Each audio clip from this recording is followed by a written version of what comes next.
office building in Utica on Saturday, looking for food assistance. County Executive Anthony Pacenti says some residents found SNAP benefits pending in their accounts, creating confusion. He says mixed messages from Albany and Washington make it unclear when full benefits will arrive. Governor Kathy Hochul has ordered state agencies to issue full SNAP benefits, but questions remain about where this funding is coming from. Pacenti says county staff are providing emergency aid and will keep working in Utica and Rome throughout the holiday if needed. At 3:40 p.m. on Monday, November 3rd, state troopers responded to a report about a shooting on campus at SUNY Morrisville. The victim was a 20-year-old male who was not a SUNY Morrisville student. The victim was shot in the neck and was taken to Upstate University Hospital.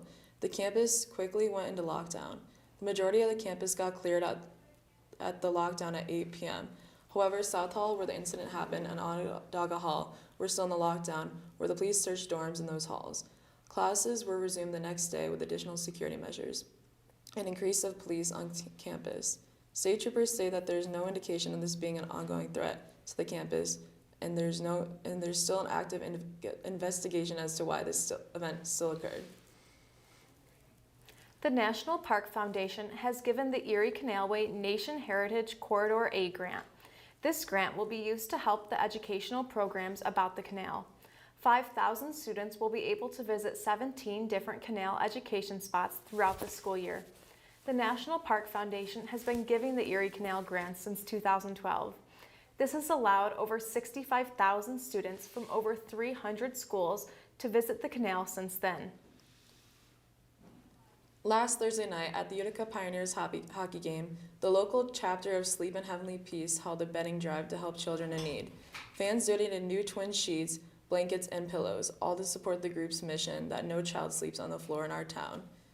The event brought hockey fans and community members for a night of giving and team spirit, a big win for the Pioneers, and for local kids who will now have a bed to call their own.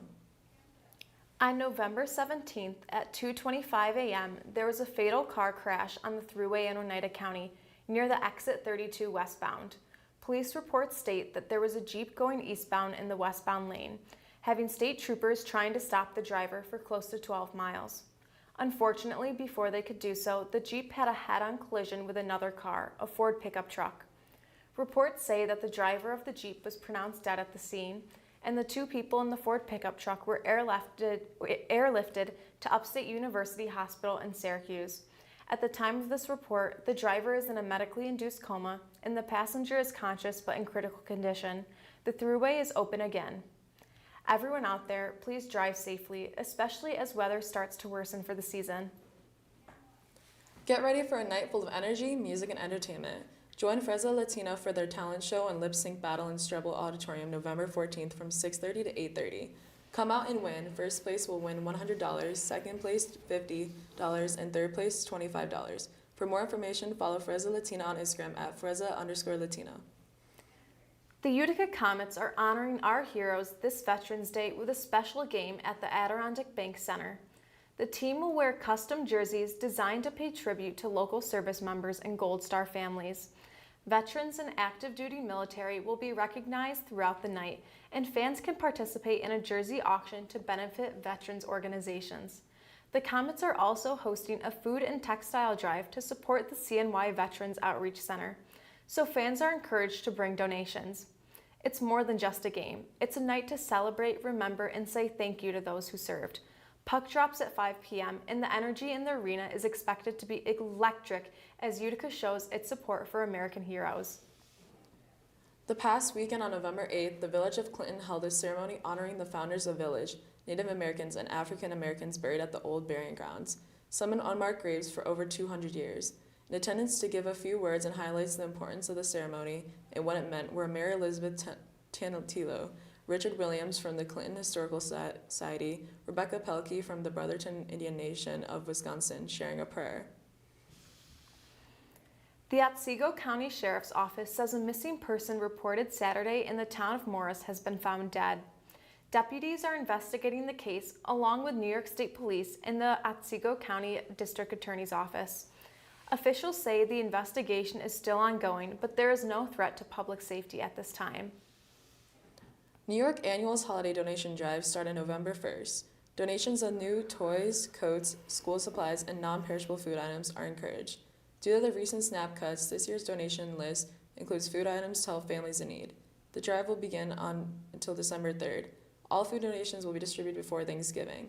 Donations can be dropped off at the Utica State Office Building on Genesee Street.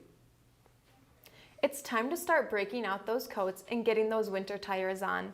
Colder weather is expected to start this week, with highs only in the lower 40s. Today, there is expected snow showers throughout the day, with highs in the mid-30s. Tonight, lake effect snow will begin, which could leave us with a few inches. Snow will continue into Tuesday afternoon, with highs in the mid-30s. Rain and snow showers are expected Wednesday and Thursday, but little snow accumulation is expected. Friday through Sunday will warm up slightly, with highs in the upper 30s to lower 40s. In honor of Veterans Day on Tuesday, November 11th, Chipotle is giving back to veterans and active duty military members with a special offer. From 4 p.m. to 8 p.m., service members can receive a free entree with their purchase of another entree at any Chipotle location when you show a valid military ID. Chipotle is also partnering with the United Service Organizations from November 11th through 16th. Customers can round up change at the checkout to support military families. It's a meaningful way for Chipotle to honor and give back to those who serve our country. Spring registrations start today, November 10th. If you haven't already, make sure to meet with your advisors. They are here to help you. Don't be afraid to talk to them and ask for advice. That's what they're there for.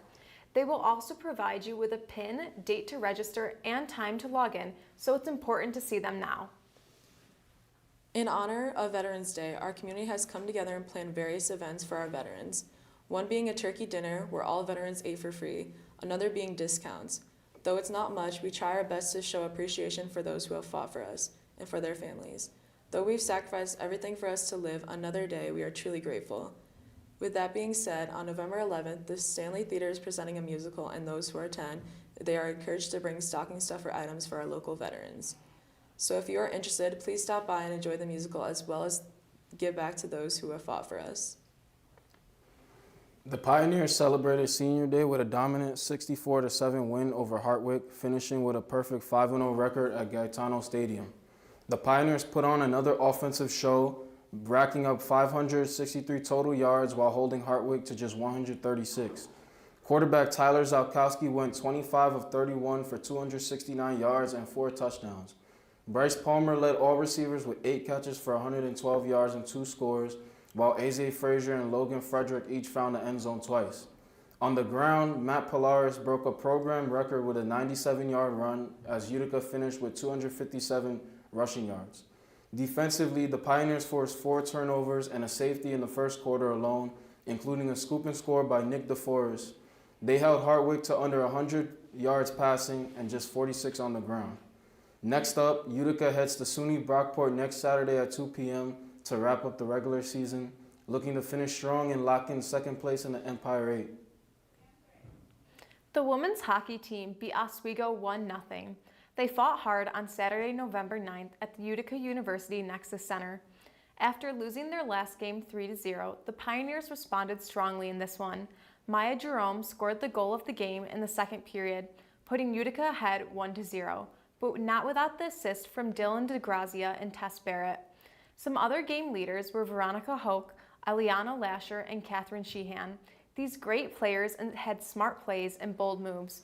I'm excited to see what they do with their season and in the next game, one against Hilbert College on Friday, November 14th at 4 p.m. Great job, ladies.